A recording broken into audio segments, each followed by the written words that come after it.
Open Heavens on the Go, Tuesday, March 26th, 2024. Topic: Learn from Elders. Memory verse: Exodus 18:19. Hearken now unto my voice, I will give thee counsel, and God shall be with thee. Be thou for the people to Godward, that thou mayest bring the crosses unto God.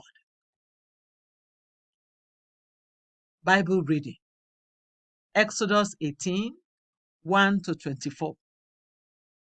When Jethro, the priest of Midian, Moses' father-in-law, heard of all that God had done for Moses and for Israel his people, and that the Lord had brought Israel out of Egypt, then Jethro, Moses' father-in-law, took Zipporah, Moses' wife, after he had sent her back, and her two sons, of which the name of the one was Gershom, for he said, I have been an alien in a strange land. And the name of the other was Eleazar, for the God of my father, said he, was mine help, and delivered me from the sword of Pharaoh. And Jethro, Moses' father-in-law, came with his sons and his wife unto Moses into the wilderness, where he encamped at the mount of God. And he said unto Moses, I, thy father-in-law Jethro, am come unto thee, and thy wife, and her two sons with her. And Moses went out to meet his father-in-law, and did obeisance, and kissed him. And they asked each other of their welfare, and they came into the tent. And Moses told his father-in-law all that the Lord had done unto Pharaoh and to the Egyptians for Israel's sake, and all the travail that had come upon them by the way, and how the Lord delivered them. And Jethro rejoiced for all the goodness which the Lord had done to Israel, whom he had delivered out of the hand of the Egyptians. And Jethro said, Blessed be the Lord, who had delivered you out of the hand of the Egyptians, and out of the hand of Pharaoh, who had delivered the people from under the hand of the Egyptians. Now I know that the Lord is greater than all gods. For in the thing wherein they dealt proudly, he was above them. And Jethro, Moses' father-in-law, took a burnt offering and sacrifices for God. And Aaron came, and all the elders of Israel, to eat bread with Moses' father-in-law before God. And it came to pass on the morrow that Moses sat to judge the people. And the people stood by Moses from the morning unto the evening. And when Moses' father-in-law saw all that he did to the people, he said, What is this thing that thou doest to the people? Why sittest thou thyself alone, and all the people stand by thee from morning unto even? And Moses said unto his father-in-law, Because the people come unto me to inquire of God. When they have a matter, they come unto me, and I judge between one and another, and I do make them know the statutes of God and his laws. And Moses' father-in-law said unto him, The thing that thou doest is not good. Thou wilt surely wear away both thou and this people that is with thee. For this thing is too heavy for thee. Thou art not able to perform it thyself alone. Hearken now unto my voice. I will give thee counsel, and God shall be with thee. Be thou for the people to Godward, that thou mayest bring the causes unto God. And thou shalt teach them ordinances and laws, and shalt shew them the way wherein they must walk, and the work that they must do.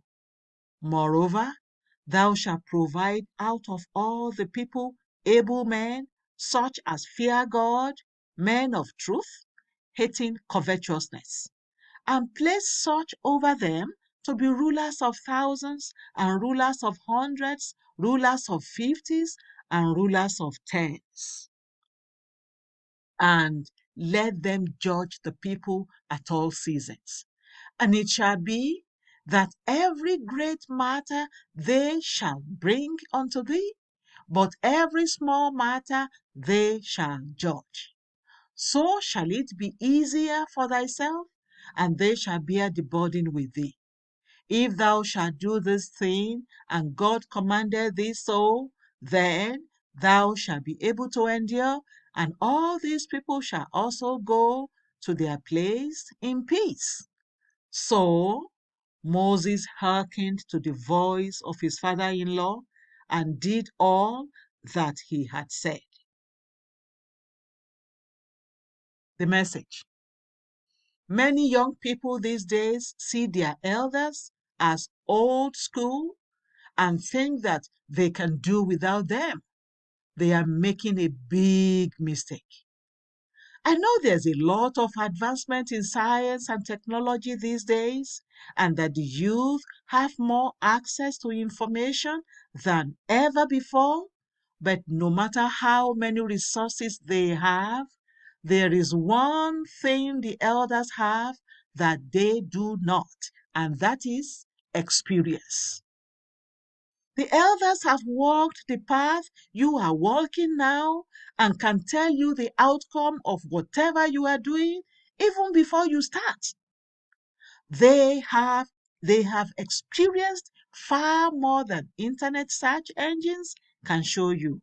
Some of them have made mistakes in the past that you don't have to make if only you let them guide you.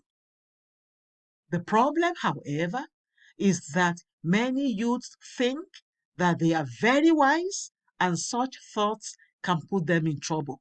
There is a popular saying in Africa that what an elder sees while sitting on a chair, the child cannot see it even if he climbs an iroko tree. I learnt a lot from the late Pa S.G. Elton, though there were bits of advice he gave at the time that I thought were wrong. Today, I now know he was totally right. Thank God I listened to him. There are things about yourself that you don't know and cannot see, but an elder will see them and advise you appropriately. Proverbs 30:12 says, there is a generation that are pure in their own eyes, and yet is not washed from their filthiness. You could think that your talent and knowledge are enough to make you successful, but an elder will point your attention to a character flaw that you must get rid of if you really want to be successful. When you are employed in an organization, respect those who have been there long before you. In church, give ears to what the elders have to say. At home, don't neglect the advice of your parents, grandparents, uncles, and aunties. When you do this, they will share some of their valuable experiences with you, and with the help of the Holy Spirit, the Spirit of wisdom, Isaiah 11:12, you will be able to put all their bits of advice together wisely. This will give you an unparalleled advantage over your peers in the journey of life. Key point. The elders in your life are there to guide you with their experiences. Listen to them and honor them. Bible reading in 1 year, 1 Samuel 17-18. Hymn for today, When We Walk with the Lord. The Open Heavens is written by Pastor E.A. Adeboye, the General Overseer of the Redeemed Christian Church of God. God bless you.